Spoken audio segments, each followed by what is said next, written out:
여러분, 우리가 계속해서 노인과 하나님은 누구신가에 대해서 말씀을 나누고 있습니다. 오늘 6번째 시간인데, 하나님은 누구신가라는 이 말씀을 수요일 날 나누시면서 하나님이 이렇게 지루하신 분인가 그렇게 생각이 되시는 분 계십니까? 우리가 다른 것보다도 우리가 생각하고 우리가 기대하고 또 우리가 그동안 알고 있었던, 여러분 다 하나님을 아시는데 그런 내용이 중요한 것이 아니고, 성경에서 우리 다시 한번 성경에서 우리에게 소개하고 있는, 가르쳐주고 있는 하나님이 어떤 분이신가 아는 것이 중요하겠습니다. 우리가 하나님을 믿잖아요. 우리 믿음의 대상인 하나님, 우리가 영원히 동행해야 될 대상인 그 하나님을 아는 것이 그 어떤 것보다 더 중요하겠죠. 이 시간이 참 중요한 시간이다 생각하시고, 더는 지나간 시간들이 오지 않으니까 이게 중요한 기회라 이렇게 여기시고, 성경이 우리에게 소개해주고 있는 하나님이 어떤 분이신가에 대해서 좀 집중할 수 있는 시간이 되면 좋겠습니다. 하나님은 누구신가? 살아계신 분이시다, 이렇게 이제 답할 수가 있습니다. 하나님은 생명이 없는 죽은 신이 아니죠. 하나님은 살아계신 분이죠. 살아계신 하나님은 우리 삶의 자리 가운데 찾아오셔서 우리 삶의 자리 가운데 들어오시는 그런 분입니다. 그분은 살아계셔서 내 삶 한복판에 임하시는 그런 분입니다. 그리고 하나님을 그처럼 살아계신 하나님으로 만나는 그런 믿음을 가리켜서 살아있는 믿음이다, 그렇게 말할 수가 있겠습니다. 하나님을 살아계신 분으로 만나지 못하는, 하나님의 살아계심을 경험하지 못하는 그런 신앙, 그것은 죽은 신앙이다, 이렇게도 말할 수가 있겠죠. 오늘 본문에 여호와는 살아계시니 그랬습니다. 여호와는 살아계시니 나의 반석을 찬송하며 내 구원의 하나님을 높일지로다. 여기서 보시면 이 시인, 사실 다윗이죠. 다윗은 하나님을 찬송하는 이유에 대해서 밝히고 있어요. 나의 반석을 찬송하며 그랬는데, 하나님을 그처럼 찬송하는 이유가 무엇이냐면은 그분이 살아계시기 때문에 그렇다라는 이야기입니다. 여호와는 살아계시니, 이렇게 이 말씀을 출발하고 있지 않습니까? 하나님을 구원의 하나님으로 믿을 수 있는 이유가 무엇이냐? 역시 그것도 전제가 있습니다. 하나님은 살아계신 분이니, 그러니 그분이 구원의 하나님도 될 수가 있다, 이런 이야기입니다. 그런가 하면 우리가 하나님을 바라고 그분의 도우심을 신뢰하고 구할 수 있는 이유도 또 어디에 있느냐? 역시 그분이 살아계신 분이기 때문에 그렇습니다. 그래서 시편 42편에 시인이 이렇게 고백합니다. 내 영혼이 하나님 곧 살아계시는 하나님을 갈망하나니. 하나님을 갈망할 만한 그런 자리 가운데 놓여 있습니다. 하나님만 구하고 그분의 도우심을 간구하는 그런 형편에 놓여 있습니다. 그래서 하나님을 지금 이 시인이 갈망하고 있습니다. 그런데 그 하나님이 죽은 신이라면은 하나님을 갈망하는 그것이 무슨 소용이 있겠습니까? 그래서 시인은 다시 한번 하나님이 어떤 분인지 자기 자신에게 스스로 선포하고 있는 거죠. 내 영혼이 하나님 곧 살아계신 하나님을 갈망하나니. 그렇게 해요. 우리가 하나님을 갈망하든 우리가 하나님을 요청하든 무엇을 하든 그분이 살아계셔야지 비로소 그 모든 것이 다 성립이 될 수가 있습니다. 우리가 하나님을 찬양하든 우리가 하나님을 구원의 하나님으로 부르든 뭐라 하든 그분이 살아계신 분일 때 비로소 그 모든 것은 다 어떤 신앙 고백이든 성립이 될 수 있다는 거죠. 우리가 믿는 하나님은 살아계신 하나님입니다. 여러분, 우리는 베드로가 고백한 그 성경에서 가장 유명한 신앙 고백을 잘 알고 있습니다. 베드로가 어떻게 고백을 하죠? 이르되 주는 그리스도시요 살아계신 하나님의 아들이시니이다. 살아계신 하나님의 아들이시니이다. 베드로는 예수님이 하나님의 아들이심을 고백하면서 특히 그 하나님은 어떤 분이냐? 그 하나님은 살아계신 분이다라는 이 점을 신앙 고백 가운데 강조하고 있습니다. 베드로가 왜 그냥 하나님의 아들 이렇게 말하지 않았을까요? 그래도 사실 충분해 보이는데, 신앙 고백으로 보자면. 그래서 주는 그리스도시요 하나님의 아들이십니다 해도 충분해 보이지 않습니까? 그런데 꼭 살아계신 하나님의 아들 이렇게 고백한 이유가 무엇일까요? 하나님이 살아계신 분이 아니라면은 예수의 주되심도, 지금 예수님에 대한 신앙 고백이잖아요. 예수의 주되심도, 예수의 그리스도, 그리스도는 구원자죠. 예수의 구원자 되심도 다 헛것이기 때문에 그렇습니다. 하나님이 살아계신 분이 아닌데 그 아들 예수가 어떻게 주가 될 수 있고 어떻게 참된 구원자가 될 수가 있겠냐는 것이죠. 예수가 그리스도 곧 참된 구원자가 될 수 있는 것도, 그분이 우리의 참된 주인이 될 수 있는 것도 살아계신 하나님의 아들이기 때문에 그렇습니다.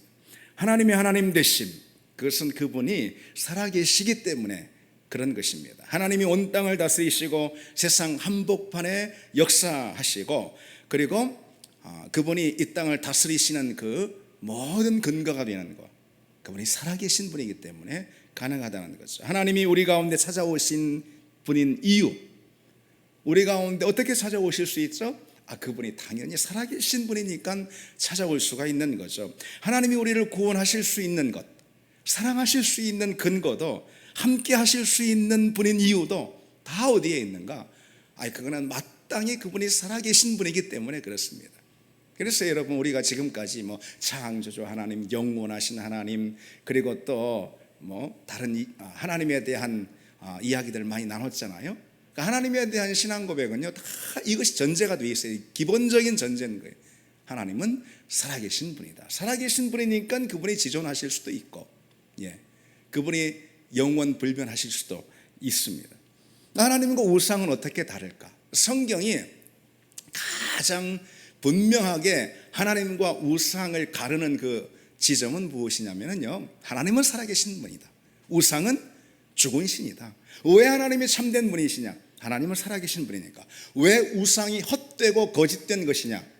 우상은 죽은 신이니까, 살아있는 신이 아니니까 그렇습니다.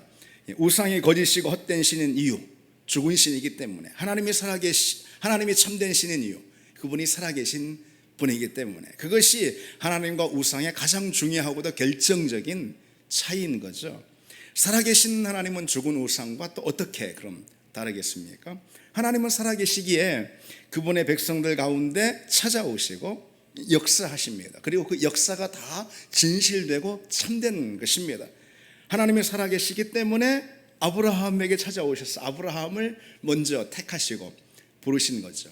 하나님은 살아계신 분이기 때문에 이스라엘 백성들을 애굽에서 건지시고 바로의 손아귀에서 건지시고, 하나님은 살아계신 분이니까 이스라엘 백성들로 하여금 홍해를 건너게 하시고, 하나님은 살아계신 분이기 때문에 이스라엘 백성들을 그 광야에서 견고하게 지키실 수가 있는 거죠. 하나님이 바로의 그 엄청난 권세, 세상을 다 찌르는 그 엄청난 권세와 그 바로의 고집을 꺾을 수 있었던 것, 하나님의 살아계신 분이기 때문에 그런 거죠. 이스라엘 백성들이 홍해를 건너고 광야 40년 동안 그 숱한 위험에서도 무사할 수 있었던 이유, 그건 하나님이 전능하시기 때문에, 하나님이 이스라엘 백성들 사랑하시기 때문에 라는 거 어떤 이유에 앞서서 뭐가 있겠죠? 그분이 살아계신 분이기 때문에 그렇습니다. 하나님이 구름 기둥과 불 기둥 가운데 이스라엘 백성들에게 가장 분명하게 보여주고자 하시는 사실이 무엇이었을까요? 이스라엘 백성들이 광야에 진을 치고 있습니다. 동서남북으로 진을 치고 있습니다. 저 앞에 항상 뭐가 있었죠? 구름 기둥이 있었습니다. 그 구름 기둥과 불 기둥을 통해서 하나님 이스라엘 백성들에게 가장 분명하게 보여주고자 하셨던 사실이 무엇일까요? 내가 여기 시퍼렇게 살아있다, 그거 아니겠습니까? 봐라, 내가 여기 있다, 내가 여기 살아있다, 내가 너희들 앞에 그야말로 생존해 있다, 바로 그 사실을 보여주고자 하는 거죠. 광야 기간을 거쳐서 또 가나안 정복 전쟁으로 나가잖아요. 그 정복 전쟁이 막 시작되었을 때 이스라엘 백성들이 그 강한 요새에서 철번거로 버티고 있었던 가나안 족속들에 의해서 굉장히 움츠러들죠. 그리고 굉장히 기가 꺾여가지고 담대하게 이제 앞으로 나가지 못하고 있는 그런 상황이었어요. 더군다나 모세는 죽고 그의 후계자인 이제 여호수아가 그들을 이끌고 있었습니다. 여호수아가 어떻게 하면 이젠 모세도 없죠. 그리고 이제 가나안에서 그 홍해를 경험하고, 그리고 또 구름 기둥 불 기둥 가운데 역사하시고 반석에서 물이 터져 나오게 하시고 아말렉을 쫓아내시고 하신 그 하나님의 엄청난 역사를 두 눈으로 똑똑히 목격했던 그런 1세대가 지금 다 지나갔잖아요. 남은 세대를 데리고 지금 가나안 정복 전쟁을 펼쳐야 하는 그때에 철번거를 가지고 버티고 있는 요새에서 그런 가나안 족속 앞에서 기가 죽은 그들에게 여호수아가 상기시켜야 할 가장 중요한 첫 번째 우선적인 것이 무엇이었을까? 여호수아는 이렇게 생각했습니다. 그래서 여호수아 3장 10절에 여호수아가 그런 이스라엘 백성들에게 이렇게 도전하고 있습니다. 살아계신 하나님이 너희 가운데 계시사 가나안 족속과 헷 족속과 히위 족속과 브리스 족속과 기르가스 족속과 아모리 족속과 여부스 족속을 너희 앞에서 반드시 쫓아내실 줄 이것으로 너희가 알리라. 그분이 살아계신 하나님인 그것으로 너희가 알리라. 너희가 가나안 모든 족속들을 쫓아내고 이 땅을 차지할 것이라는 이 사실을 너희가 알리라. 그분이 살아계신 하나님이라는 것을 통해서 그렇게 여호수아가 첫 번째 이스라엘 백성들에게 도전하고 있는 그런 이스라엘 백성들의 그 잠든 심령을 흔들어 깨우고 있는, 그래서 그들에게 강하고 담대하게 만들어서 가나안 정복 전쟁을 이제 출발할 수 있게 만드는 그 첫 마디가 바로 이거였습니다. 하나님은 살아계신 하나님입니다. 그러니 모든 가나안 족속들을 능히 그가 쫓아내실 줄 믿고 우리가 이 땅을 차지할 줄 믿는다. 왜? 하나님은 살아계신 하나님이니까. 그런 거죠. 기억하고 있느냐? 너희 조상의 하나님, 그분은 홍해를 건너게 하시고 그리고 또 광야에 너희 조상들을 다 지키시고 반석에서 물이 터져 나오게 하시고 아말렉 족속을 쳐부순 그 하나님은 살아계셔서 지금도 동일하게 우리와 함께 하신다. 왜? 그분이 살아계시기 때문에 그때나 지금이나 동일하게 우리와 함께 하신다. 그러니 저희 가나안 족속들을 두려워하지 말라. 저들이 믿는 신은 저들에게 아무것도 해줄 수 없을 것이다. 왜? 죽은 신이니까. 그러니까 헛된 신이다. 아무것도 아니다. 저들에게 어떤 것도 해줄 수 없을 것이다. 그러나 우리 하나님은 살아계신 하나님이니 과거에 우리 조상들에게 했던 그 일, 홍해를 가르시고 아말렉을 쫓아내신 그 하나님의 능력의 손길을 오늘 우리에게도 동일하게 펼쳐주실 것이다. 살아계신 하나님이기 때문에 그렇다. 이렇게 강조하고 있는 대목입니다. 그래서 이스라엘 백성들이 가나안 정복 전쟁을 출발하게 되는 거죠. 살아계신 하나님, 그 하나님은 지금 여기서 나와 함께 하시고 그분의 역사를 펼쳐가시는 그 하나님입니다. 살아계신 하나님은 성경의 문자에 갇힌 박물관에 갇힌 그런 하나님이 절대 아니라는 것이죠. 그 하나님은 성경시대에 살아계셔서 역사하셨듯이 지금도 동일하게 오늘 우리 가운데 살아계셔서 역사하는 분이라는 거예요. 우상은 아무것도 하지 못합니다. 죽은 신이니까. 우상이 뭐 별 말로 떠받들어지고 우상이 별 말로다가 치장이 된다 하고 선전이 된다 하더라도 우상은 아무것도 못합니다. 우상은 뭐 그 우상 신 덩어리를 뭐 금조각으로 만들었던 뭐 어마어마하게 크게 만들었던 뭘 어떻게 했던 그 신상과 신전을 뭐 도시 한가득 채우듯이 크게 위험 있게 만들었던 뭘 어떻게 했던 우상은 아무것도 못합니다. 왜? 죽은 신이니까. 열왕기상 18장을 보면은요, 여러분 우리가 잘 아는 장면이 나옵니다. 바알 선지자 450명, 아세라 선지자 400명이 갈멜산에서 이 엘리야와 대결을 펼치는 그런 장면이잖아요.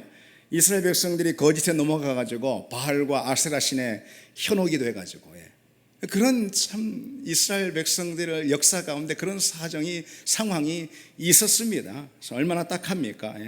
그래서 그것에 분개한 나머지 선지자 엘리야가 이렇게 제안을 하는 거죠. 제단을 세워놓고 거기에 소의 각을 뜨고 그곳에 기도할 때 불로 응답하는 그 신이 하나님이다. 그 신이 살아계신 하나님이다. 살아계신 하나님이라면, 살아계신 신이라면 반드시 불로 응답하실 것이다. 우리의 기도에 반응하실 것이다. 이런 얘기죠. 너희의 신이 살아있으면 너희의 신이 너희의 기도에 응답할 거다. 나의 하나님이 살아계신 하나님이라면 그분이 응답하실 거다. 근데 그렇게 말하자면 내기를 하지 않습니까? 그래서 바알 아세라 선지자 850명이 먼저 기도를 하잖아요. 그 장면이 열왕기상 18장에 나오는데 좀 재미있게 그 부분이 기록되어 있습니다. 하루 종일 아무리 부르짖어도, 아침부터 낮까지 아무리 기도해도 뭐 꿈쩍도 하지 않아요. 움직이질 않습니다. 응답할 기미도 보이지가 않죠. 그러자 이제 엘리야가 조롱을 하면서 하는 말이, 야, 더 큰 소리로 부르짖어 봐. 그래, 엘리야가 참 간도 큽니다. 850명에 그 장면에만도 그냥 압도가 됐을 거예요. 만약에 제3자가 봤다면은, 정말 신이 있다면은 850명이 정말 그렇게 그냥 막 어마어마한 규모로다가 자기들식의 어떤 기도를 하며 제사를 지내는 그 장면을 보고 압도당했을 것입니다. 저들이 믿는 신이 진짜 신일 거야, 이렇게요. 엘리야는 단신이에요. 그냥 단신 혼자서 말이죠. 근데 엘리야가 간도 큽니다. 더 한번 부르짖어 봐. 더 목소리 그렇게 내서 되겠어? 더 큰 소리로 해봐. 너희 신이 아마 잠깐 잠들었는지 밖에 나갔는지 그러면서 조롱을 합니다. 왜 그럴 수 있었을까요? 저들의 신이 시퍼렇게 살아있는 신이라면 엘리야가 무서워서 그렇게 했을까요? 죽은 우상이기 때문에 그런 것이죠. 죽은 우상이기 때문에 850명이 부르짖든 8만 5천 명이 부르짖든 그 신이 죽은 신인데 뭐, 그러니까 그렇게 조롱을 하면서, 그러자 얘들은 더 열받아가지고서 막 몸을 찢으면서 막 칼로다 막 피를 내면서 부르짖습니다. 그러나 아무 응답이 없었죠. 어떤 열심을 다하든, 어떤 헌신, 그 몸을 찢어서 헌신을 다하든 죽은 신은 응답할 수가 없는 것입니다. 꿈쩍도 할 수가 없죠. 이제 엘리야가 나서지 않습니까? 그리고 뭐라고 아주 간결하게 부르짖냐면은, 여호와여 내게 응답하옵소서, 내게 응답하옵소서. 이 백성에게 주 여호와는 하나님이신 것과 주는 그들의 마음을 돌이키심을 알게 하옵소서. 딱 이 한마디 기도였습니다. 그러자 이 짧은 기도에 하나님이 불로 갈멜산 제단 가운데 응답하시죠. 왜요? 단순합니다. 하나님은 살아계신 분이니까. 엘리야 한 사람이 기도를 하든 짤막한 한마디로 기도를 하든 어떻게 하든 그분이 살아계신 분이냐, 이것이 다만 중요할 뿐이죠. 여러분, 우리 하나님은 살아계신 하나님임을 믿습니다. 우리 하나님은 살아계신 하나님, 리빙 갓입니다. 하나님은 그저 이름뿐인 신이 아니라는 거죠. 그분을 그저 우리는 종교의 교리나 아니면 어떤 이론으로 만날 수 있지 않습니다. 그렇게 만날 수 있다면 그건 우상일 뿐인 것이, 우리는 하나님을 종교의 교리나 이론으로 만나지 않습니다. 그분은 살아계셔서 내가 부르기도 전에 이미 내 삶 한복판에 찾아오셔서 내 마음을 두드리시는 그런 분입니다. 하나님은 살아계셔서 내가 부를 때에 반응하시고 응답하시는 인격이신 하나님이십니다. 그리고 그처럼 하나님을 살아계신 하나님으로 만나는 그 믿음을 뭐라고 그런다고요? 살아있는 믿음이라고 하는 것입니다. Living faith라고 그럽니다.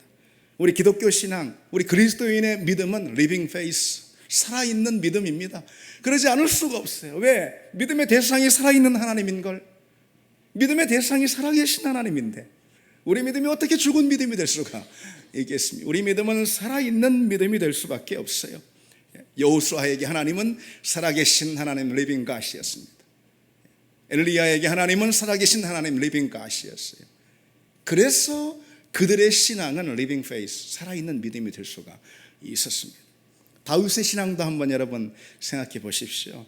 역시 다윗에게 가장 유명한 이 대목 사무엘상 17장을 여러분 한번 떠올려 보십시오.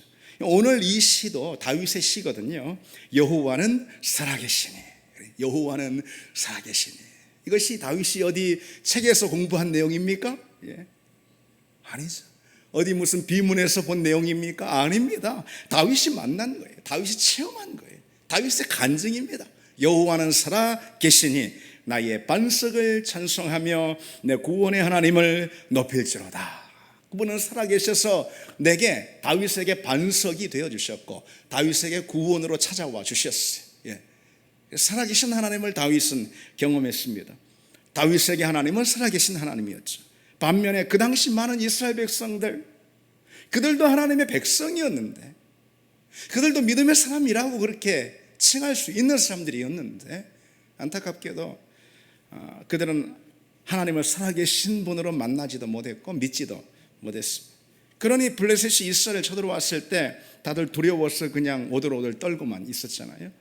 골리앗이 그래도 아무리 대단한 장수라 해도, 철갑을 입은 장수라 해도 어쨌든 혼자인데 말이죠. 골리앗이 들판에 혼자 나와가지고 고래 하나님을 모욕하는 말을 해도 그냥 대꾸 한마디 하지 못합니다. 그 많은 이스라엘 군사, 이스라엘 진영에서 대꾸 한마디 하는 사람이 없어요. 쥐죽은 듯이 다 조용해가지고. 그러자 다윗이 정말 분통이 터져가지고 도시락 배달하다가 나서서 하는 말이 뭡니까? 사무엘상 17장 다윗이 곁에 서 있는 사람들에게 말하 이르되 이 블레셋 사람을 죽여 이스라엘의 치욕을 제거하는 사람에게는 어떠한 대우를 하겠느냐? 이 할례 받지 않은 블레셋 사람이 누구이기에 살아계시는 하나님의 군대를 모욕하겠느냐? 살아계시는 하나님의 군대를 모욕하겠느냐? 여러분 보십시오. 지금 다윗이나 제가 소개하고 있는 엘리야나 여호수아나 누구나 말이죠. 다 하나님에 대한 모든 신앙 고백의 근거는, 믿음의 근거는 다 어디에 있습니까? 다 하나님 살아계시다. 이들이 첫 번째 신앙 고백의 출발점을 살아계신 하나님으로 출발하고 있습니다. 다윗도 이 할례도 받지 않은 블레셋 놈이 그런 얘기예요. 저 골리앗이라는 놈이 누구이기에 감히 살아계신 하나님의 군대를 모욕하고 있느냐? 그런 것입니다. 다윗이 블레셋 군대 앞에서 그처럼 용기를 낼 수 있었던 이유가 무엇일까요? 다윗이 물맷돌 하나로 골리앗에게 덤벼들 수 있었던 이유가 무엇입니까? 하나님은 살아계신 하나님이다라는 그 확신이 있었기 때문이죠. 여러분, 그 꼬맹이 다윗이 이때 당시 아마 15에서 7 이렇게 되었을까요? 그 어린 청년 다윗이 어떻게 그 기골이 장대한 골리앗, 더군다나 그 뒤에 수많은 블레셋 군대가 진치고 있는 그 상황이었어요. 여러분 정말 나가다가 진짜 오줌을 싸고 말 것입니다. 그 어린 나이에 누구든 말이죠. 오들오들 떨고 입에서 말 한마디가 나오지 않을 것입니다. 그렇지 않겠습니까? 어디서 창이 날라올 수, 어디서 활이 날라올지도 모르는 그런 상황인데, 근데 다윗이 어떤 용기가 생겨서 어떤 담대함으로 말이죠, 이 할례 받지 않은 놈이 말이지 이렇게 무시하는 말입니다. 이것이 당시 이스라엘 백성들이 무시하는 그런 말이에요. 감히 어찌 살아계신 하나님의 군대를 모욕하느냐? 이런 담대함과 이런 믿음이 어디에서 나왔겠습니까? 하나님은 살아계신 분이다라는 이 확신, 살아계신 하나님에 대한 확신, 그 믿음에서 나온 거 아니겠습니까? 이스라엘 백성들은 그런 믿음을 갖지 못했어요.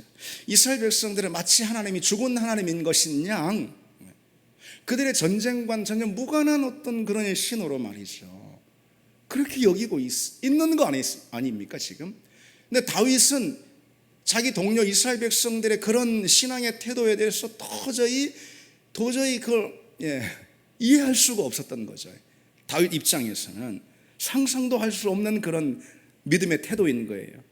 하나님은 살아계신 하나님으로 지금 여기 계시고 이 곁에 오셔가지고 우리와 함께 하신다.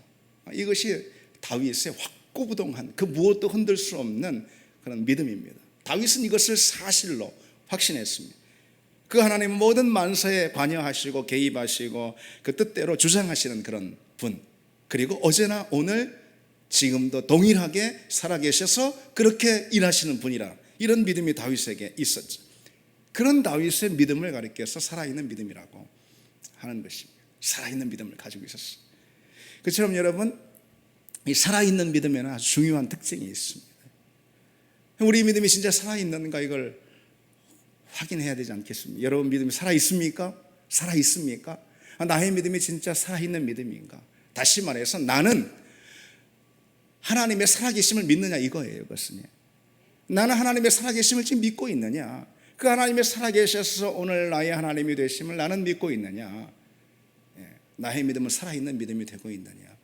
그 분명한 특징이 있습니다. 어떤 특징일까요? 살아있는 믿음은요, 날마다 새로운 간증의 사건들을 경험합니다. 어떤 간증일까요? 살아계신 하나님을 만나는 간증입니다. 하나님이 만약에 어제 살아계시다 오늘 죽은 분이라면은 우리는 새로운 간증이 없을 것입니다. 간증은 하나님을 만난 사건을 말하는 게 다른 게 아니에요. 하나님을 만난 사건.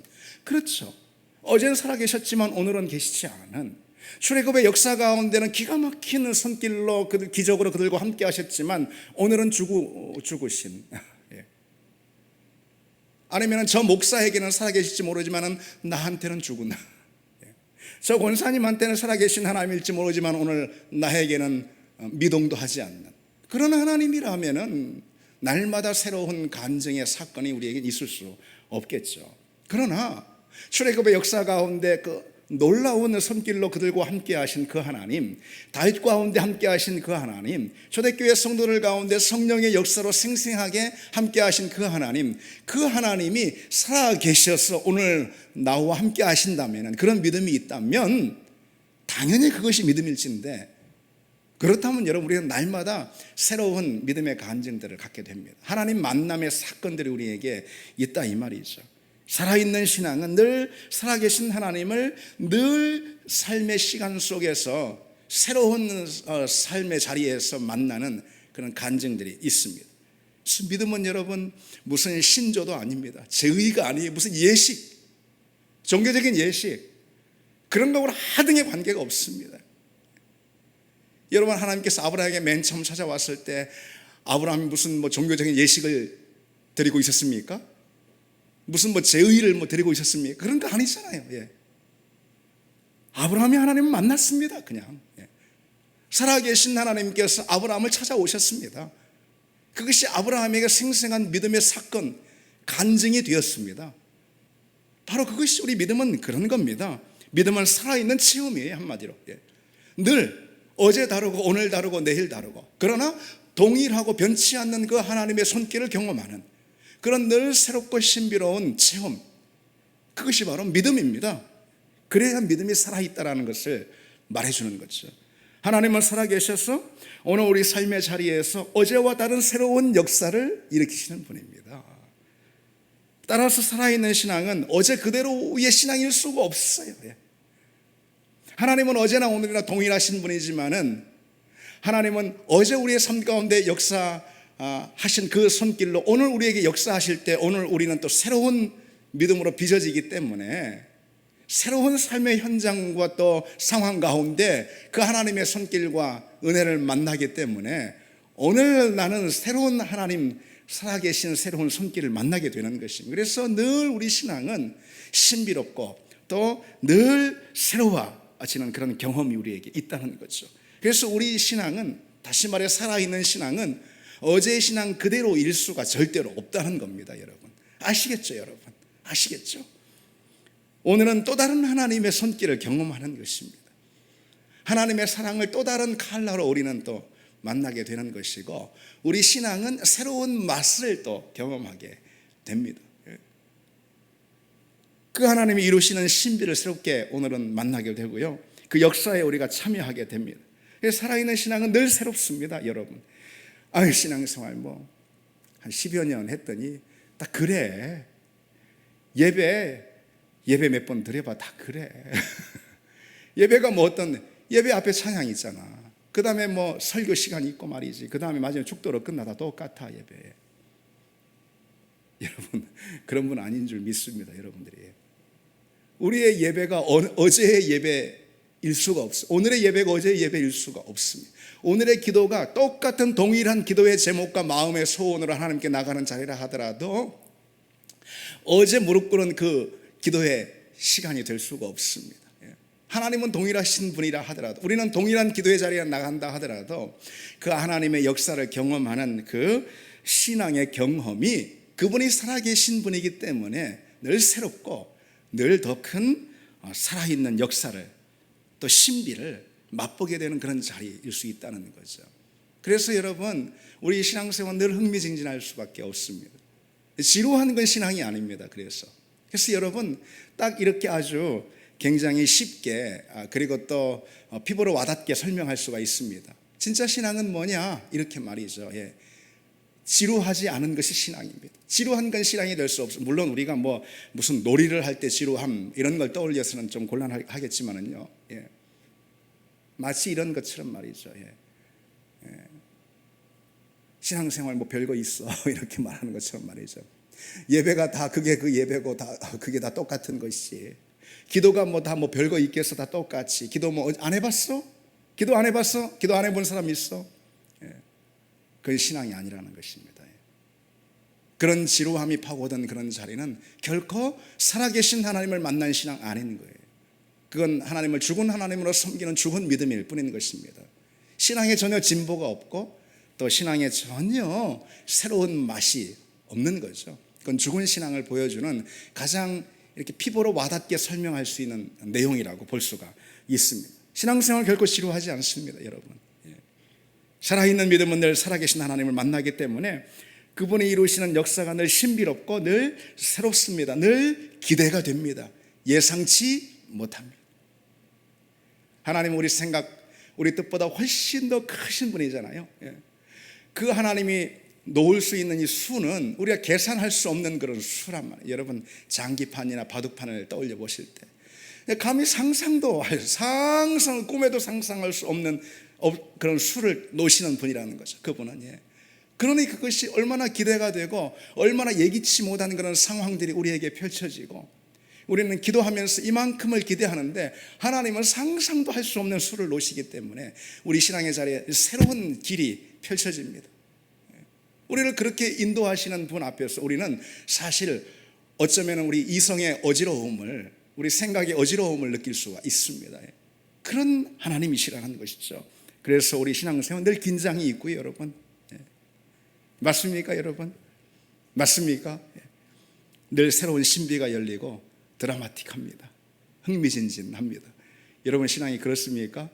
살아계신 하나님을 여러분들이 정말로 믿고 살아계신 하나님께 기도하고, 우리의 기도의 내용이 우리가 말씀을 보더라도 그냥 책을 읽고 정보를 얻는 것이 아니고 살아계신 하나님이 쓰신 살아있는 기록인 성경을 읽고 살아계신 하나님을 대상으로 한 그런 기도를 우리가 하고 그러면 우리는 그런 신앙이 될 수가 있습니다. 여러분 생각해 보십시오. 왜 예배가 이렇게 지루하지?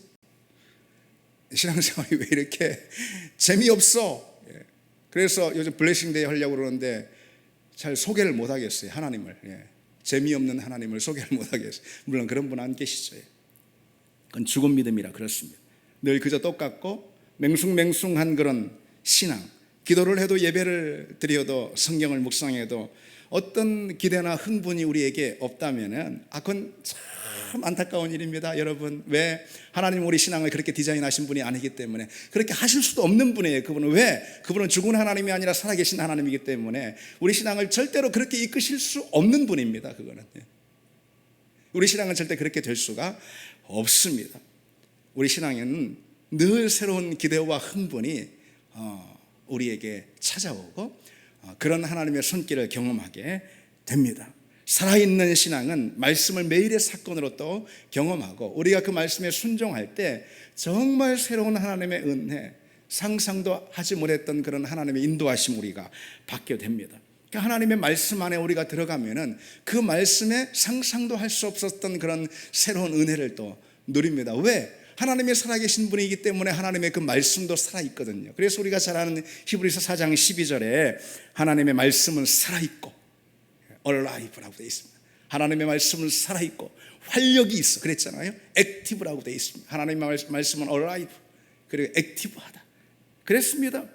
하나님의 말씀은 단순히 무슨 정보나 지식이 아니라는 거예요. 하나님의 말씀은 지금 여기서 능력으로 우리가 체험하는 것입니다. 지식이나 정보처럼 우리가 고개를 끄덕거리면서 그냥 읽는 그런 말씀이 아닙니다. 하나님의 말씀, 우리 온 삶이, 우리 온 몸이 그 말씀에 던져지는, 말씀의 파도에 던져지는 그런 역사를 만날 수 있는 그런 책이라는 거죠. 그런 말씀이라는 것이죠.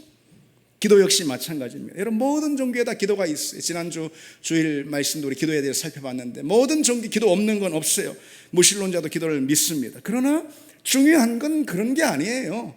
기도를 몇 시간 했느냐, 기도를 얼마나 규칙적으로 하고 있느냐, 때로 모여서 기도하고 있느냐, 이게 중요한 게 아닙니다. 뭐가 중요합니까? 기도에서 제일 중요한 거? 기도의 대상이죠. 기도의 대상이 중요한 것입니다. 한 나라 국민 전부가 기도하면 뭐합니까 여러분? 그들이 기도하는 기도의 대상이 죽은 신앙인데, 죽은 우상일 뿐인데 그게 무슨 소용이 있습니까? 단 한 사람이 기도의 자리를 펼쳐도 살아계신 하나님께 부르짖으면은 그 기도가 역사를 만들어내고 그 기도가 세상을 움직이는 그런 기도가 될 줄 믿습니다. 우리가 기도하는 기도의 대상인 하나님은 살아계신 하나님임을 믿습니다. 이제 말씀 맺겠습니다. 여러분, 우리 하나님은 어떤 분이다? 살아계신 하나님입니다. 기도 가운데, 말씀 가운데, 우리 삶 가운데 살아계신 하나님을 만나는 우리가 되기를 바랍니다. 우리가